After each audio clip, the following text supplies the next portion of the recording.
9월을 앞두고 있는 이맘때 참 마음이 싱숭생숭해집니다. 다가오는 가을이 제가 가장 좋아하는 계절인데 얼마 전까지만 하더라도 하마터면 이 계절을 미처 보지도 못하고 세상을 뜨는 게 아닌가 싶은 공포심에 마음 졸였던 순간이 있었거든요. 저는 38의 여자이고 얼마 전 첫 아들을 출산했습니다.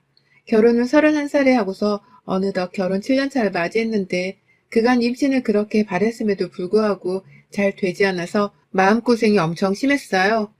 동서나 아들을 둘씩이나 낳아서 잘 살고 있는데 저는 혼자서 아이 하나를 가지지 못한 채로 늘 남의 아이만 돌봐주고 예뻐라 하며 마음을 써야 했고 그게 처음엔 괜찮았는데 날이 갈수록 제 마음을 암울하게 갉아먹더라고요. 남편도 마찬가지였고요. 병원에 검사를 받으러 다녔었는데도 둘 다에게 아무 이상이 없다고 했었습니다. 아이를 가지기에 아주 건강한 몸을 갖췄다고도 했죠. 그런데도 무슨 운명의 장난인 마냥 아이가 생기질 않으니 속이 많이 상했고 그러는 와중에 시어머니의 눈칫밥을 먹느라고 눈물 흘릴 일이 많았었네요. 아이는 나 혼자 가지는 것이 아니고 남편이랑 같이 가지는 것인데 시어머니는 저 혼자의 문제로 인해서 아이를 가지지 못하는 것이 아니냐는 말을 제 면전에다 대고 참 많이도 하셨습니다.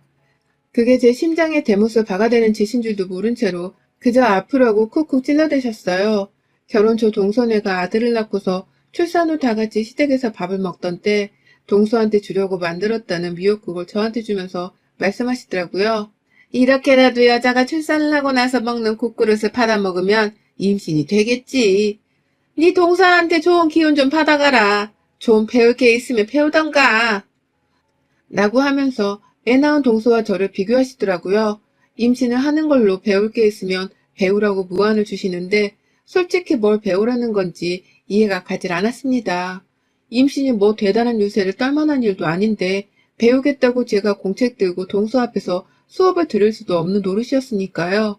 그것뿐만 아니라 시어머니는 평상시 동서와의 비교를 많이 하면서 제가 하루라도 빨리 애를 낳아야 함을 강조하셨어요. 네 동서는 너보다 어린데도 일찍이 애를 낳아서 이렇게 피부가 곱잖아.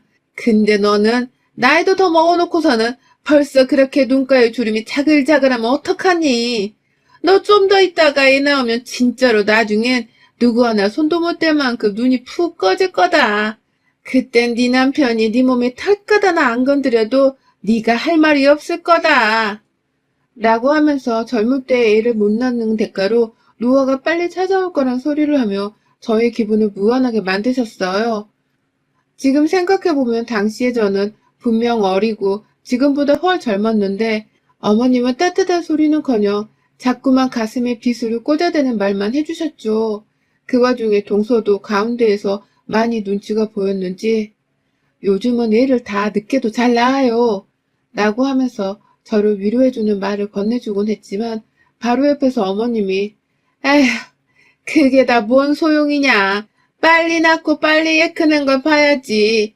애미가 다 늙어서 애를 낳는 게 무슨 소용이냐고. 라며 동서의 말까지 묵살을 시키셨습니다. 그때 알았어요. 그저 어머님이 원하는 건 하루라도 빨리 남편의 애를 낳아서 어떻게든 키우라는 것이라는 걸요. 하지만 하늘도 무심하기 싫이 제게는 아이 소식이 정말 오래도록 찾아오질 않았습니다. 그 사이 병원에서 받은 검사 결과를 시어머니께도 말씀을 드렸는데요. 어머님은 제 몸이 정상이라는 것에서 다행이라며 기뻐하시기는커녕 네가 정상이라고? 아니 네가 왜? 어떻게 네가 정상일 수가 있어? 너 그 병원 제대로 찾아간 거 맞아? 돌팔이 아니냐고. 라고 하면서 검사 결과를 부정만 하셨어요. 제가 분명히 불임이든 뭐든 문제가 있어서 임신이 늦은 것이라고 생각을 해오셨다가 갑자기 제 몸이 정상이라고 하니 꽤나 혼란스러웠던 것이었죠. 그래도 그렇지. 어떻게 며느리 몸이 건강하다는 말에 그럴 리가 없단 말을 하면서 돌팔이 의사가 아니냐는 말을 하실 수 있는지 정말 어머님의 말 한마디 한마디가 너무 밉고 매정하게 느껴졌습니다. 하지만 아무 곳에도 저의 이런 마음을 풀거나 얘기할 수 있는 사람은 없었어요. 친정 부모님께 걱정을 끼쳐드리고 싶지 않아서 엄마한테도 제대로 이 일에 대해 말을 할 수가 없었고요. 그래서 그냥 우리 부부는 딩크족 같은 걸 하면서 살아보고 싶어서 아이를 아직 미루고 있다는 식으로만 말을 하면서 깊은 대화를 나누려 하지 않았죠. 그 사이 남편은 제가 유일하게 믿고 의지를 하면서 함께 아이를 가져보고자 노력을 해오던 가장 가까운 제 동반자였는데요. 언젠가부터 시어머니가 저를 달갑지 않게 생각을 하자 남편도 덩달아 제게 무심해지기 시작하더라고요.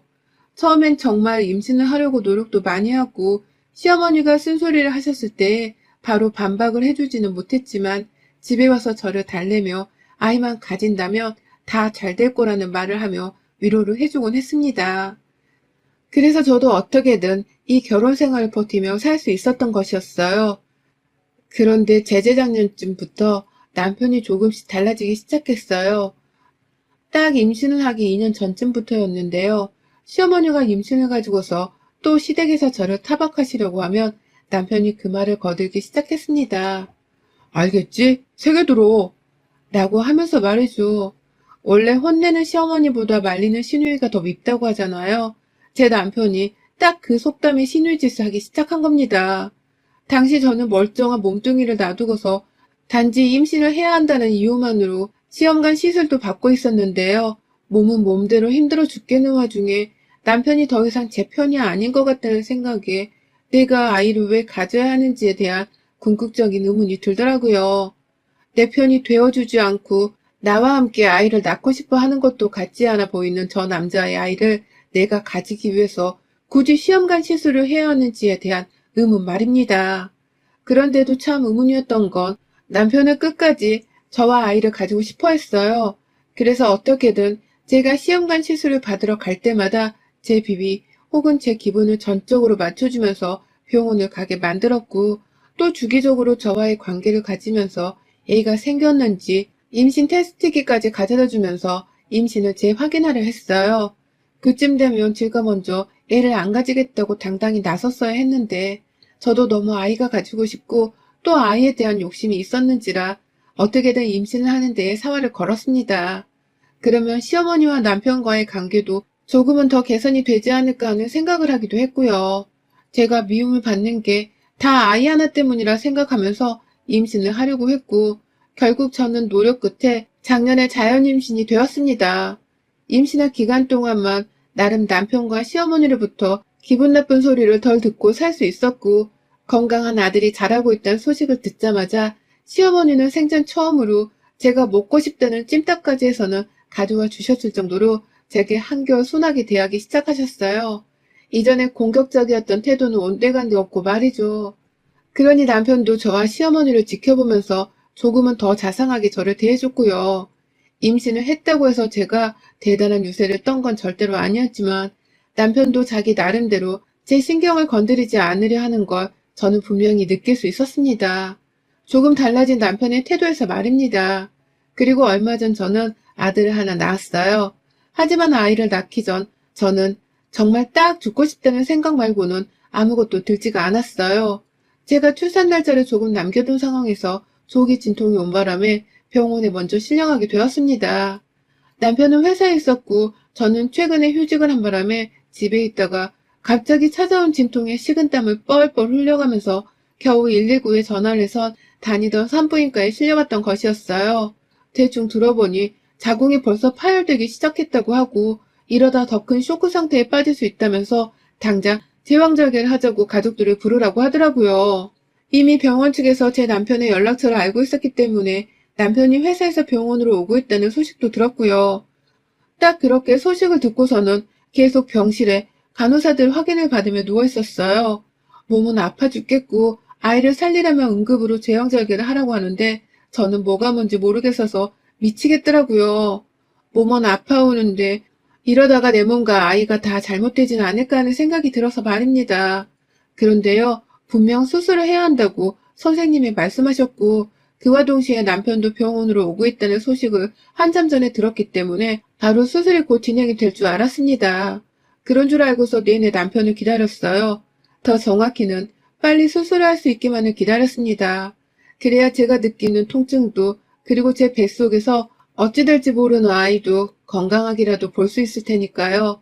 그런데 아무리 기다려도 정말 한참을 기다려도 제 수술이 진행되지를 않더라고요. 병실 밖에서 다들 바쁜 건지 저를 보러 오는 선생님들은 안 계시고 얼핏 듣기로는 남편의 목소리가 맞는 것 같은데 밖에서 병실 안으로 들어와 저를 볼 생각도 안 하고 뭐가 뭔지 모르겠어서 정말 한참을 지체하는 사이 저는 정신을 잃었고 잠시 감았다 눈을 떠보니 저는 이미 아이를 낳은 후였습니다. 옆에서는 친정엄마가 내내 제 손을 잡고 계셨고 남편은 어디로 간 건지 주변에 보이지도 않더라고요. 눈 뜨자마자 뭔가 헐렁해진 제 배를 어찌 만져보다가 엄마한테 남편의 행방을 물으니 엄마는 계속해서 네 몸부터 신경 써 라고 하면서 남편을 더 찾지 못하게 하셨습니다. 그리고 저는 제가 긴급으로 전신마취를 해서는 제왕절개를 잘 끝마쳤다는 소리를 들었고 그래서 최소 8시간 동안만이라도 소량의 식사만 해야 한다는 소견을 받고선 병원 밥을 끄적이며 먹었어요. 힘을 차려야 아이도 보고 빨리 쾌차를 해서 병실을 나갈 수 있을 테니까요. 그렇게 밥까지 먹고서도 1시간 정도가 더 지나서야 남편이 병실 안에 들어와 저를 살펴보더라고요. 어디 갔었냐는 말에 아무 말을 못하곤 그냥 괜찮아? 몸은 어때? 라면서 옆에 계신 저희 엄마 눈치를 아주 살살 보면서 제 상태를 확인하더라고요. 누가 봐도 저희 엄마가 무서워서 찍소리도 못하고 있는 사람 마냥 말이죠. 하지만 저는 전신마취를 한 후유증으로 인해서인지 몸에 무리가 많이 가서는 몸 상태가 많이 안 좋았고 그래서 남편의 기분이나 상태를 더 신경 쓸 수가 없었습니다.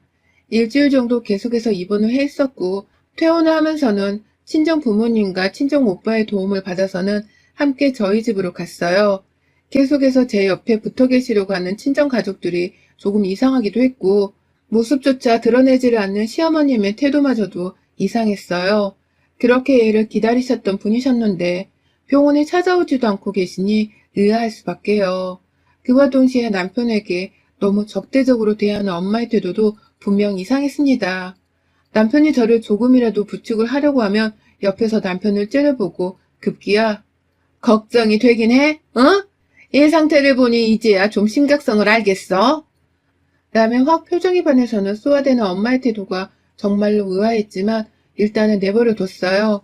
제가 수술을 받기 직전에 밖에서 병실 안으로 들어오질 않고 있던 남편의 목소리가 생각이 나면서 뭔가 저희 부모님 앞에서 잘못을 한 게 아닌가 싶은 직감이 들었거든요. 그리고 전 그날 집에 돌아오자마자 벌어진 싸움으로 인해서 모든 사실을 전해 듣게 되었어요. 전 정말 꿈에도 몰랐습니다. 남편과 시어머니가 저의 제왕절개를 극구 반대하셨다는 사실을 말이죠. 너무 아픈 나머지 충격에 기절을 했고 제 상태가 너무 응급이었는지라 바로 제왕절개 수술이 들어갔었던 모양이더라고요. 하지만 저는 정신을 잃었던 나머지 수술이 시작되던 그 과정을 모조리 다 기억하지 못했고 그래서 깨어나고 나서도 뭐가 어떻게 된 건지에 대해서 전혀 알 수가 없었습니다.